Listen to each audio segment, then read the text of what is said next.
We've got a room full of VIPs, but 3 in particular. 2 of them will be at the mic, but also visiting us is an extraordinary individual who is, as I've learned over the course of the last couple of days, in sort of the secularizing West, taken it upon himself to do all he can to help us rediscover the kind of spiritual vocabulary that's going to enable us to address some of the issues of discouragement and alienation and depression and social isolation, which we're all reading about in the papers. He is the president of the McDonald Agape Foundation, and he and his colleagues fund professorships and good work about Christian ethics and practice at a number of major universities and colleges, and they've recently, after a brief hiatus, restarted the Michael Ramsey Prize, which is given every 2 years by the Archbishop of Canterbury to the author of a particularly accessible and evocative book about spirituality and faith. And he is a special bonus coming along with our guest of honor, Jonathan. Please make welcome Peter McDonald. Good to have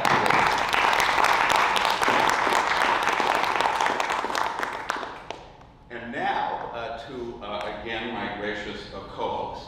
For 24 years, hard to believe that she has retired because her ministry feels as though it's just getting started. Dean Betsy was associate rector and school chaplain at St. Mark's, Altadena. A number of extremely innovative and creative and thriving parishes and missions are represented in the room. It's dangerous to single any out. But at every level in the Episcopal Church these days, people are agonizing about the future of our denomination. And there are causes for pessimism, but there are also such bright, shining lights of possibility. And recently, when people have expressed pessimism about the future of the Episcopal Church, instead of saying, here's a journal article for you to read, I've been saying, just spend a Sunday at St. Mark's, Altadena. Mm-hmm. And part of what's made that place work is the wonderful sense of a community between church and school. Because sometimes at churches with schools there's conflict and animosity because there are 2 missions occupying the same campus. But the folks at St. Mark's have solved that problem and have created a community which is vastly more than the sum of its 2 parts. As many of you know, but in case you don't, she is very much a child of our diocese, born in Canoga Park, educated in Pitzer and General Theological Seminary, and her entire ordained vocational life has been spent in our diocese, and we hope that trend continues. Please give it up for Dean Betsy.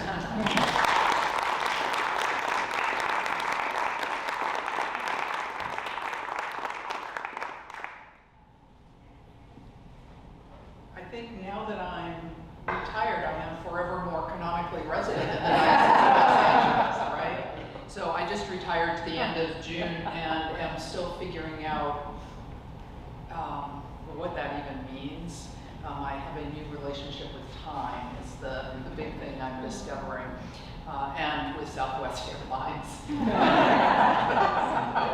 Thank you, Southwest, for having a sale on airfares at just the right moment. I am really delighted to be the Dean of Chaplains. When I called to talk to Bishop John about my retirement, after just a little bit of conversation about that, I said to him, I think you'll let me continue as Dean of Chaplains. And he can say, oh, thank goodness. I was hoping you were going to want to step away from that too, but no, this is the really fun thing that I get to keep doing. And some of you have heard me say this before, but I'll say it again. Really, my 3 goals. One is just look for ways, and some of them are, probably many of them quiet ways, just to remind other people in the diocese that chaplains exist in all sorts of settings. So many of you are working in places outside churches where just your work is not seen. So I want people to know that, to celebrate that. Secondly, the opportunities to look for how I can support the ministry that you're doing, just to, whether it's conversations one-on-one, or a gathering such as this, which is a wonderful opportunity, whatever it may be, but just to support your ministries, because again, in many cases, lay or ordained, you are often outside of the traditional channel of support, which is the congregation. So looking for ways to support that. And the third one, and I really think the most important, is just so you know that you're seen. I know you're here. It's really fun to get to actually see some of you in person, not just either as names on the list or little Zoom square. But what you're doing is so important. It makes a difference to people. Last February, my mom had surgery at UCLA, and it was just this tremendous blessing to have Chitra come care for me and for my mom. But I was reminded of that blessing that chaplains are in these outside the church framework, which is the vast majority of the world, isn't it? Outside the church framework place. So, however I can be of help to you, if you are on my email list, you probably know it already. If you're not on my email list, like you haven't periodically gotten emails from me saying, oh, hey, we're having a hike, or we're going to go to the beach, or something like that, let me know before you leave today, and I'll make sure you get on that. I just have, what is it, Google Sheets. It's a very simple document. And my phone number is there as well. So at any time, my phone number and my email address, you're always welcome to reach out to me for any kind of support, encouragement, question answering. I've had a horrible day at work and nobody really cares what I'm doing, and I wonder why I'm doing it anyway. Whatever it may be, I'm more than happy. I'm very glad that some of our chaplains are here on Zoom, or Zoom? Live stream. We've got several people here that way too, because that's a way we can be together. I know it's great for those of you who are able to come here today, but for some people that's just not feasible. And I really like the opportunity to have that sense of connection. So thank you for being here, and let me know how I can be of help to you.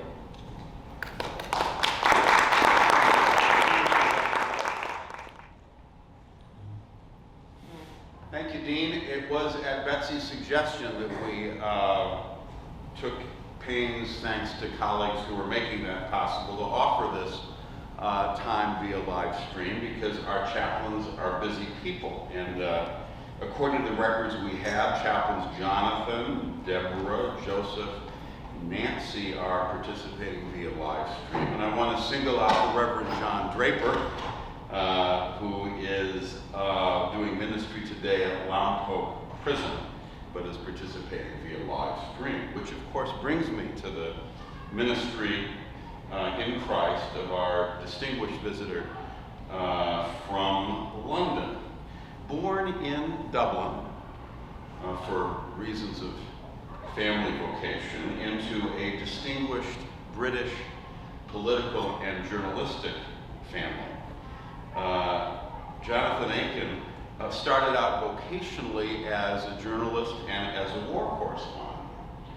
Although I'll say to our colleague Megan Holloway from what until recently was the Episcopal School of Los Angeles, now called the School of Los Angeles, for reasons that we can discuss separately. Megan keeps me up to date on a particular fascination of hers, which is the potential use spiritually and medically of hallucinogens. And there's legislation which is going before Governor Newsom that he has to decide whether to sign in August. And I mention that because I was reminded this morning that one of Jonathan's articles in the 1960s was to write about what it was like to be on LSD. And perhaps you can tell us what it was like to be on LSD. I know we required, but maybe you and Megan should at some point speak.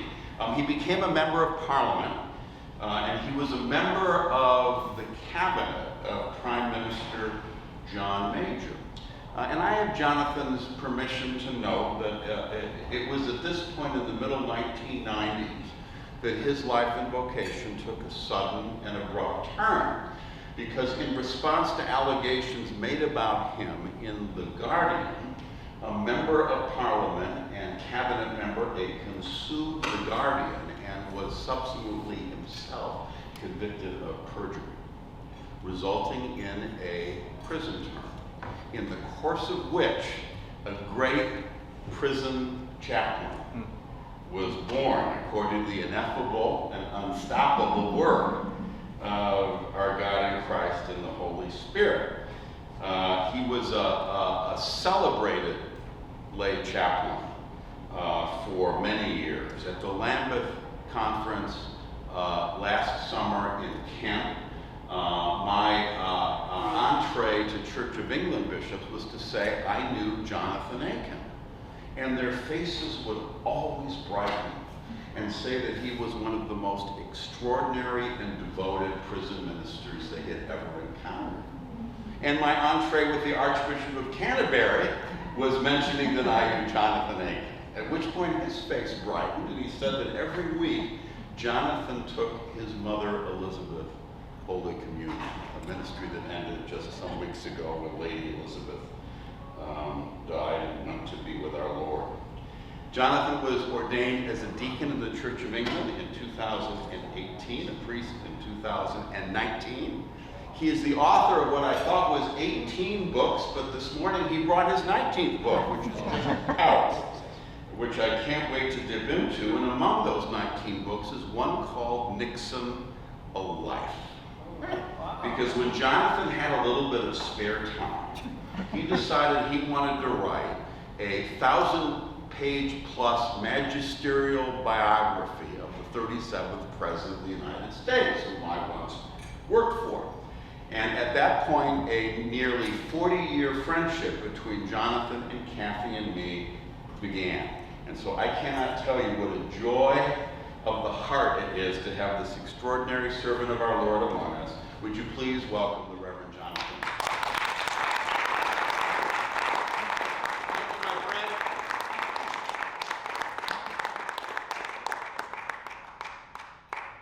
It's always risky when someone who has been your friend for 40 years gives you an introduction. And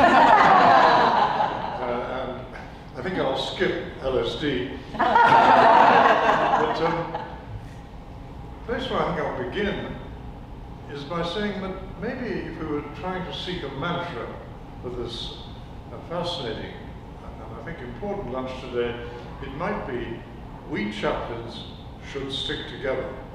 To which a cynic might add, which we very rarely do, because it is very often a rather isolated ministry. And so I want to begin with praise and thanks for both Dean Betsy and Bishop John for the innovation of bringing chaplains together, encouraging chaplains in their ministry, and I think taking off in a direction which I'll return to in a moment, which I believe is all over the world. There is starting to be a renewed interest in the ministries that chaplains fulfill. But first, let me begin on a light-hearted note. I'll tell you an apocryphal story about a prison chaplain, let's call him Father Joe, who died and arrived at the pearly gates. And like many a prison chaplain, including this one, he'd had quite a colourful past. And so he found himself having a rather difficult interview with St. Peter and the recording angel. And as this interview went on, and the recording angel turned more and more pages in his past, he realized that it was going very badly, and he was in danger, he thought, of getting the thumbs down sign. However, just at the moment when he was almost giving up hope, he suddenly, at the adjacent walls of the prison, over that wall there came up a shaved head and heavily tattooed chest and a muscled man who shouted and said, "Oi, Peter, why are you giving my friend Father Joe such a hard time? It's because of him that I got in here." And immediately St. Peter waves it through. Now, I'm encouraged by that story. Perhaps some of you, maybe for both personal and spiritual reasons. Just a word about parts of my story that Bishop John has left out. I spent most of my life being a half-Christian, which I now know is about as useful as being half-pregnant. At the time, I thought it was absolutely fine, as politicians do, to pay lip service to the church and to Jesus, but not really do anything the other 24 hours on a Sunday or the other however many hours it is in a week. And then, as John has mentioned, I had a terrific wake-up call of fall from grace. I committed perjury in a civil libel trial, pleaded guilty, and was sent to prison for 18 months. And I had actually not a bad prison journey, but to my enormous surprise, and far from it being the horror story that I was rather expecting, things went well for me in mysterious ways, which I will not detain you with, but suffice it to say that the most improbable people I started to become friendly with, get to know very well. I found, as monks have done down the centuries, that cells are great places to pray.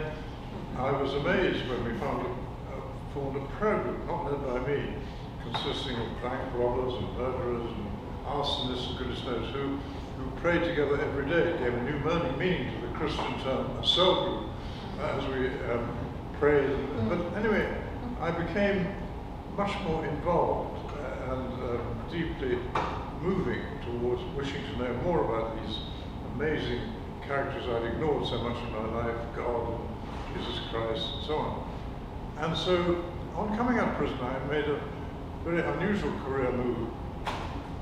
I chose in my search, just to know more about God, to go to the one British institution which had more uncomfortable beds than a prison and served worse food than a prison. And this was an Anglican seminary called Wycliffe Hall, Oxford. I spent 3 wonderful years being taught by great teachers like Alistair McGrath and others. And at the end of it, the only thing I knew I wanted to do was some prison ministry and a lay way.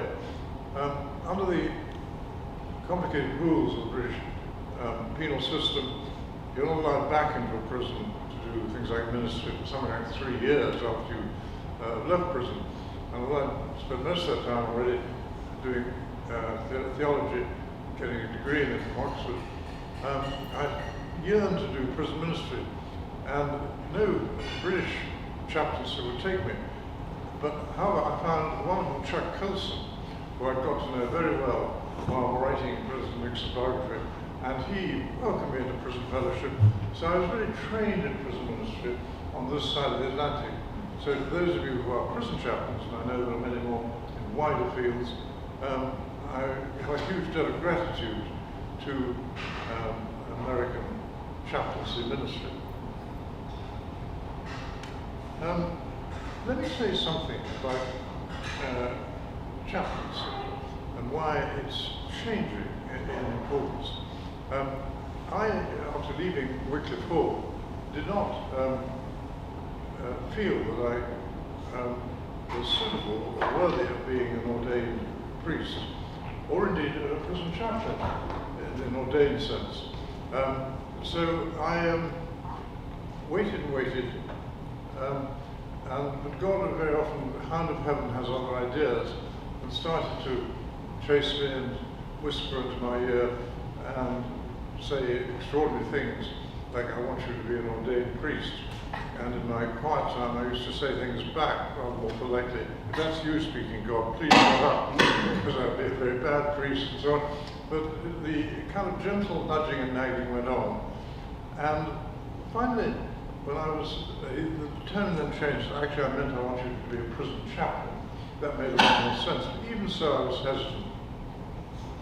Then an old priest came to visit me, and I told him about my dilemma, should I apply, whatever it was.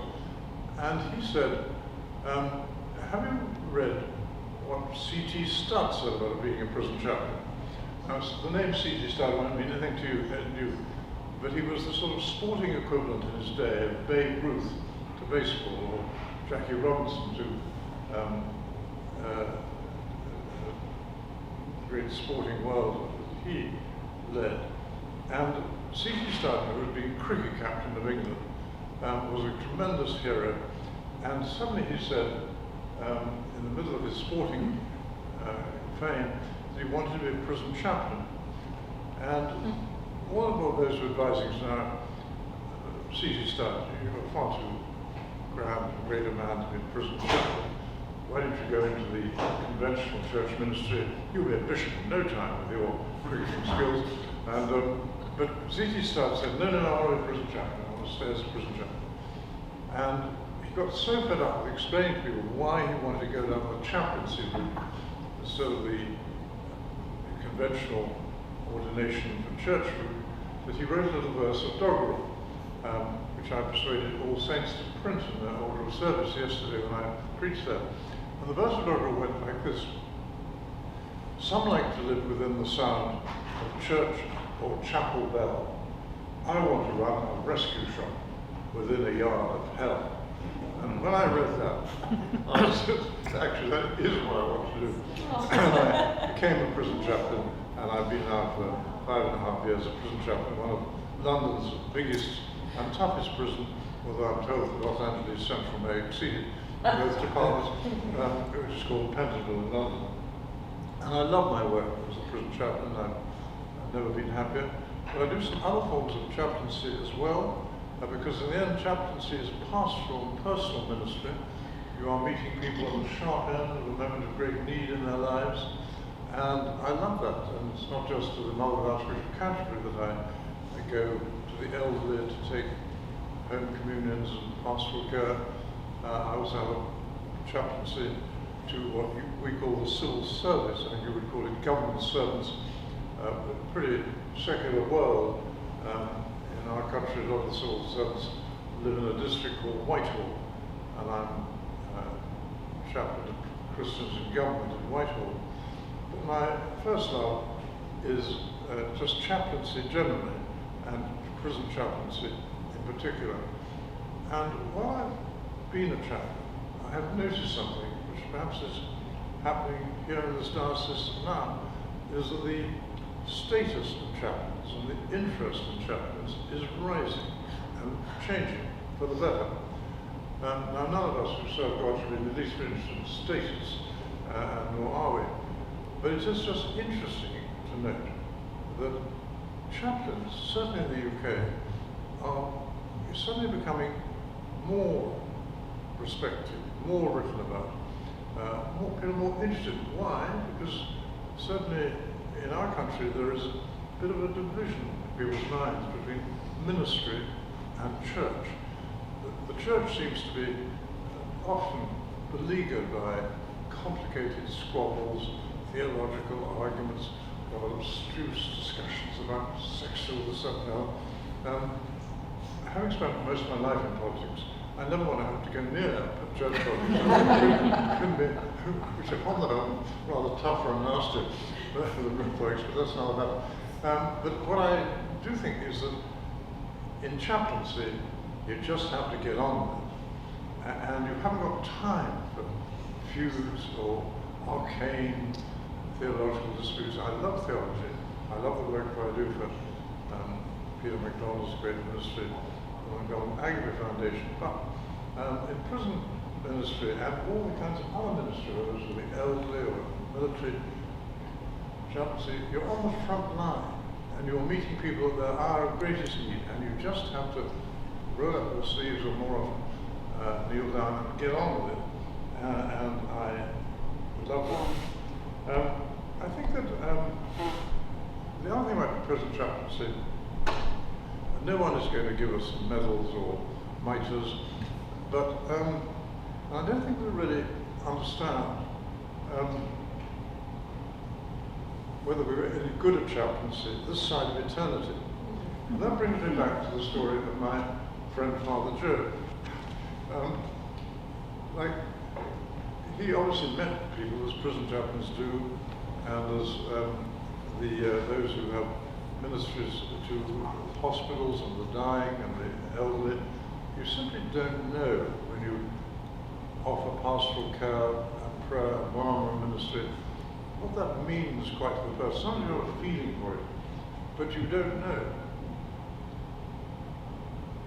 So perhaps we should all be encouraged by that story of the prison chaplain, because somebody might say to us one day, I'll close the book of the recording angel and say, come inside.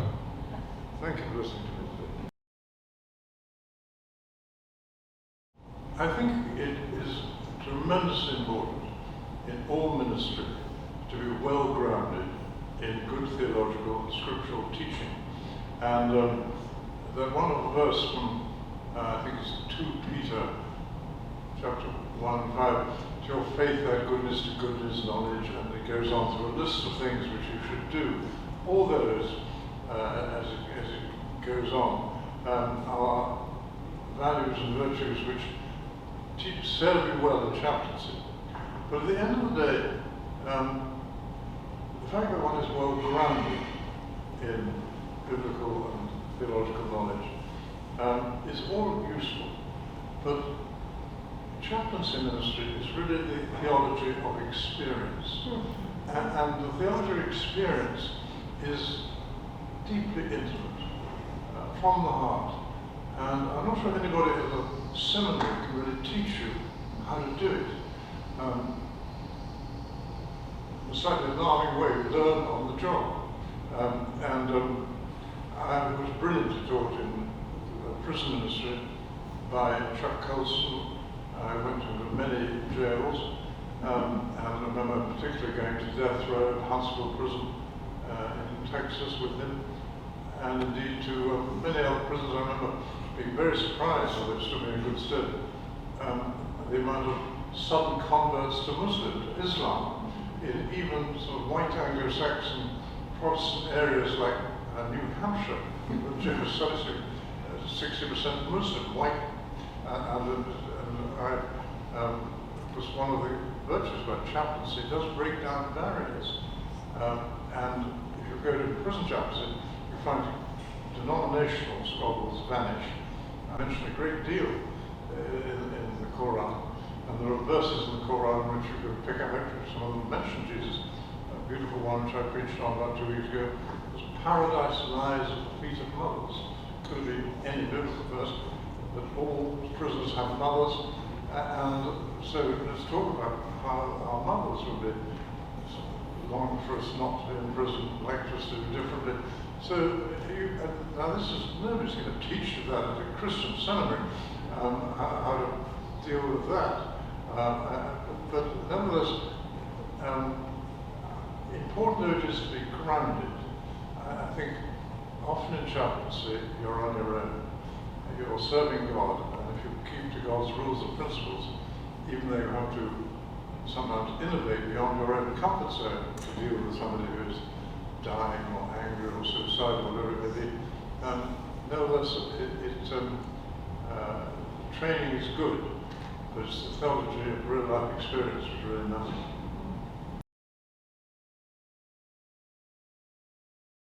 Really question.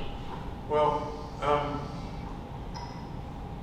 huge numbers of people in prison are there because they couldn't control their tempers, because they got angry. So it's a major, major problem. And the teachings of Jesus are, of course, superb on anger. Quite challenging. I mean, tell a gunman to turn the other cheek, versus the middle of a bank raid, and that kind of thing. But nevertheless, the teaching of Jesus are superb when you've got people suddenly facing a decade or more in prison, and they have to think where they really went wrong. And the anger issue, the anger management courses which are offered to prisoners are, I think, fairly primitive compared to the great teachings of Christ, the Sermon on the Mount, difficult though it is. And I find that people at rock bottom knowing they've got quite a long time to serve, they are willing time and again perhaps to go back to some of a place where they went wrong. And when I was at theological college, I remember arriving at Wycliffe and seeing a lot of people with badges on their wrists saying WWJD, and I had no idea what it meant. Could you find out what would Jesus do? But I used that a lot in prison. I said, now look, we have an expression, kicking off. Somebody who loses their temper very often in prison, with prisoner A, prisoner B, or prison officer, and myself being punched about 3 times repeatedly in a prison. So these people do lose their tempers badly and have got no self-control. That person, to Peter, I think, was emphasizes self-control time and again. Self-control is mentioned as a biblical virtue. So getting the message through is difficult, but not at all unsuccessful, and especially when you've got time to think about it and time to reflect. And the WWJD, I find in prisons, and you can pick out several verses on forgiveness. Just on the theme of forgiveness, I'll offer you one original theological thought, which really was by myself, but I use it a lot of it. About 3 days after arriving in prison, I was wandering around the exercise yard, and suddenly a fellow prisoner shouts on the line and says, "Oh, you're in the newspapers again today, John." I've been on every front page for about 3 weeks, so it's not a new experience. But anyway, he thrust this paper in front of my eyes, and it said, "Smelly Aitken too scared to come out of his cell." And the gist of the story was, since arriving in prison, I've been so terrified of my fellow prisoners that I have not dared to come out of my cell. I didn't even carry myself to go to the washroom. As a result, I was stacked on my head, and my nickname in the jail was Smelly Aitken. This was tabloid journalism at its most creative. Completely untrue. I was actually rather proud of my first few days in prison. I was getting on well with a lot of characters. I made a new best friend, rejoicing in the name of Razor Smith. And I was doing all right. So something had the total opposite. And somehow, for some reasons, I suppose pride. I was proud of myself doing well.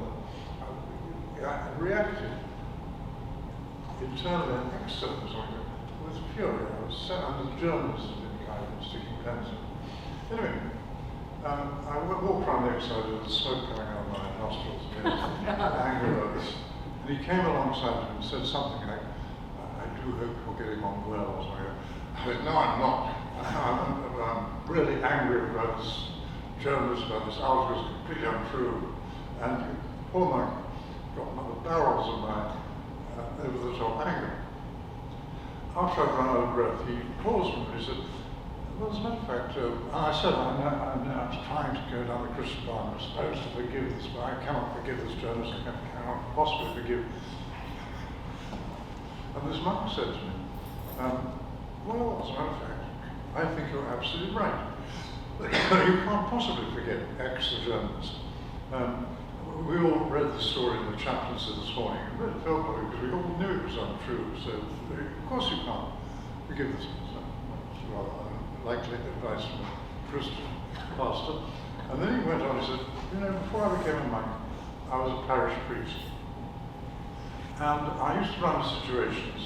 One of them, for example, I married a couple, and within 3 days of the wedding, the best man had run off with the wife, the bride, and the husband quite naturally had some difficulty in forgiving this. And he said, "I priest, I can't say here, he was really give." There's a thing.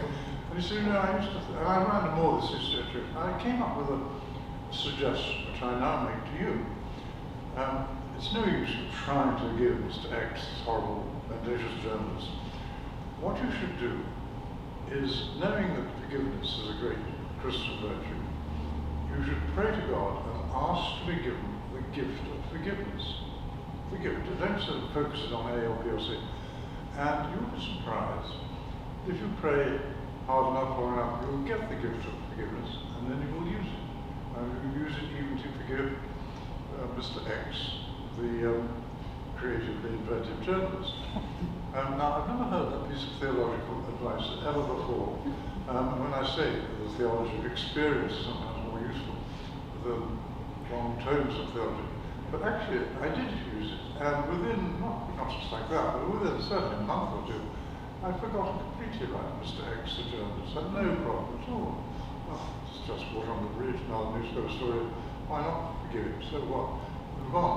And praying for the gift of forgiveness. I use it often in prisons who can't forgive the man who grasped them up, snitched on them, and so on. But it's a sort of example of how, whether it's anger or how to handle pastoral ministry, you're very often on your own as a chaplain. You've got to be creative, you've got to be innovative, you've got to be pastoral in an unusual way. But that's what we're for. Well, hope, somebody said spring is eternal. It's all rather, optimism can be quite shallow. But it's a good thing to be optimistic, to try and be positive, and to find in a prison, for example, where there's a relatively positive light, the opportunity to be positive and be optimistic. But hope goes much deeper. And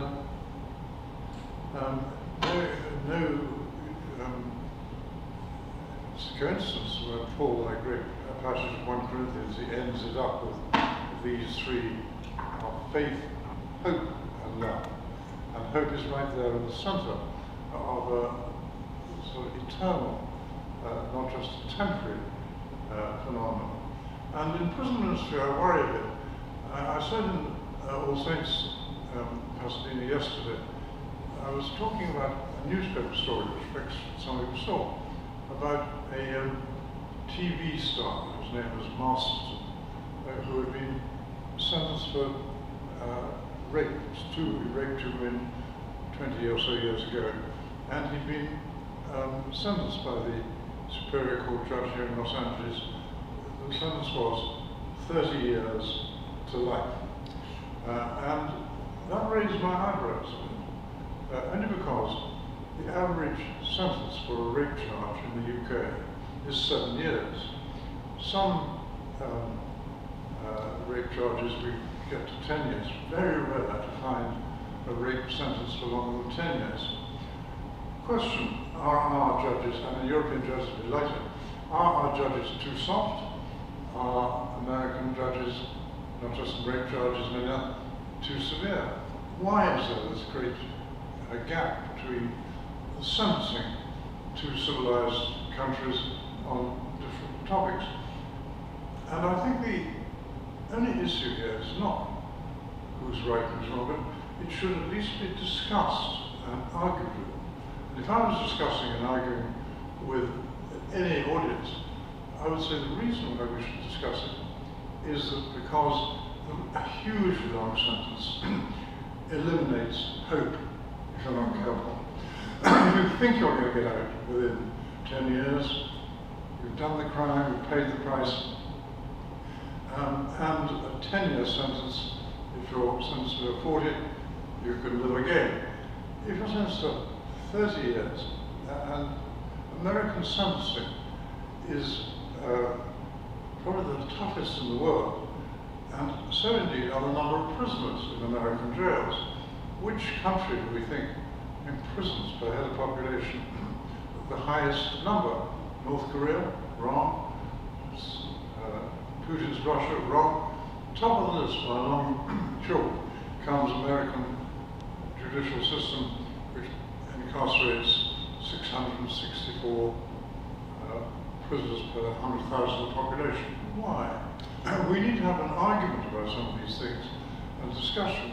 And if I was arguing, I would put the need for hope and for rehabilitation at the center of the argument, not just on length of sentences, but what do we do as a society, what do we do as churches when people are coming out of prison and starting again and trying to rebuild? How good are we at rehabilitation? How good are we at giving second chances? On the whole, not very good, not nearly enough. It's one of the third purposes of prison, besides punishing the guilty and besides keeping people safe from dangerous criminals. The third purpose is the rehabilitation of offenders. We don't do it very well. So you come to hope. It is deeper and more profound than optimism, useful though optimism is. It's fine. Closer to the mic, Sarah. Following along those lines, You said 2 seconds, sorry. I wrote you down. no, thank you. Just following along those lines, I find that as a chaplain, I often need to be able to think bigger than the circumstances or whatever the presentment of the need is in a bigger scope and try to be able to believe for the hope that is not seen. And I know that I find somewhere in faith, trying to be able to reach for that to that person or to that circumstance. But I wonder if you'd speak a little bit about that and your own sense of reaching bigger than those presenting circumstances. Well, I think one of the joys of chaplaincy, in whatever field we are, it is often bigger and deeper than anything we've thought of. And I'm sure you've all in your ministries as chaplains been with somebody, and you think to yourself, dear God, what am I going to say? How can I help? On earth, it's no use reaching for the 1660 Book of Common Prayer, which my goodness there is. You've got to come out with something which is probably greater and deeper than yourself. And I often find with prisoners, since when they tell their stories, they're quite long. I quite often sort of pray for inspiration for what to say. And I find, surprisingly often, that I get it. And that's why. And then, instead of sort of saying back, well, I don't think much of that, it's surprising how often they say, well, thank you very much, I'll give that a try.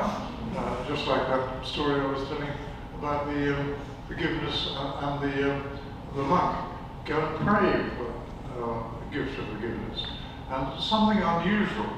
And that's why chaplaincy is such a thrilling business. And I'll end on this note. You know, and I know, but also even ordained priests do not know quite how tough it can be being out there on the front line of chaplaincy ministry, wherever it is, with the dying, with the prisoners, with the young, the military. It can be a very, very tough assignment. And thank goodness somebody called it, us, called to it. And I think the modern world sort of is restless with a lot of organized religion, but they're not restless with ministry and pastoral ministry. And if anybody, bishops, face this up, I suspect John is gilding Lily a bit here, but if it is true anyone faces that up, it's not because I sung the Angelus beautifully. It's not because I preached some good sermon. By the way, on sermons, half forgiven, they're rather different in prison. One of the last sermons, I got to the rostrum and a huge man rose from the back and said, "Not you, not you again. You talk such effing bollocks." Luckily, 40 years of politics, I've been able to handle the heck. But it just is different. But I think there is an appreciation for ministry, and I'm thrilled to hear in the United States, here in this diocese, that there are growing numbers of corporations which are willing to fund chaplains. And quite right too, it's a growing area of ministry. By the way, when I get back to London, I'm going to write to Archbishop Justin and say I've been in LA, I've been to a chaplain's lunch. And, you know, we don't have, as far as I know, any dean of chaplaincies. Why don't we have one? And this is not jobs for the boys or jobs for the girls. It's actually because there is a need to elevate the understanding of the importance of what, and I think that there will be, just as on our side of the Atlantic, a growing appreciation of it. It's one of those, in the great Pacific Ocean of God, this is just one small current, but it's an interesting current, and we should go with the flow of the current, and I'm honoured to be your guest, Bishop John's guest, and Dean Betsy's guest today. Thank you very much for listening to me.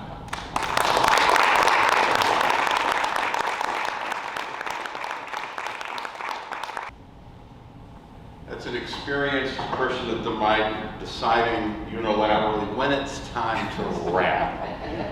It was an old dictum of Mr. Nixon's, always leave them wanting a little bit more. I want to thank Canon for Common Life, Bob Williams, co-director Sharon Crandall of PRISM and the Center for Lay Chaplaincy. Our guests will visit Men's Central Jail tomorrow morning and early afternoon and do some prison and jail visiting of their own. And they'll encounter, of course, proportionately high numbers of persons of color, as well as a population which, by and large, is grappling with addiction and mental illness, because our society is not providing for their needs medically. We are incarcerating them instead. And I'll be interested in hearing the differences between your experience in the United States and what's happening in England. I'm hoping that maybe out of this trip we'll get some journalism from Jonathan Aitken, but for now, once again, let's thank him for his great.